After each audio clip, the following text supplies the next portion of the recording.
माणूस आणि पाळीव प्राणी यांच्या मैत्रीचे किस्से ग्रामीण भागात सर्रास चर्चेला येत असतात. पाळीव प्राणी माणसावर खूप प्रेम करतात.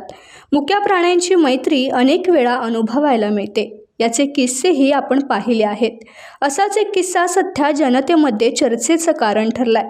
अलिबाग तालुक्यातील वरंडे गावचे अशोक पाटील यांची नात आस्था हिच्यासोबत एका अनोळखी बैलाची मैत्री पहिल्याच दिवशी झाली. आजोबा अशोक पाटील यांचा 50 वर्षापासून बैल खरेदी विक्रीचा व्यवसाय आहे. अनेक बैल घरी विक्रीसाठी आणले गेले, पण नव्यानेच आलेल्या एका बैलाने नात आस्था अमित पाटील हिच्यासोबत घट्ट मैत्रीची गट्टी केली.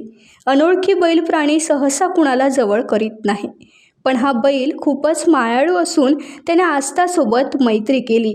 शिवाय तो तिचं ऐकतो देखील. तिच्या मांडीवर डोके टेकवतो. त्याची शिंगे धारदार असूनही आस्थाजवळ गेली तरी तो तिला काहीही करत नाही. अशा एका आगळ्या वेगळ्या पाळीव प्राण्याचा किस्सा सध्या सर्वत्र चर्चेचा विषय झालाय. अनोळखी असूनही त्या बैलाने घट्ट मैत्री केली. तो मायेपोटी जिभेने चाटतो देखील. आमचे प्रतिनिधी महेश पोरे यांनी घेतलेला हा आढावा. टाइम्स डिजिटलला लाईक करा, शेअर करा, सबस्क्राईब करा आणि बेल आयकॉन दाबायला विसरू नका. Times digital.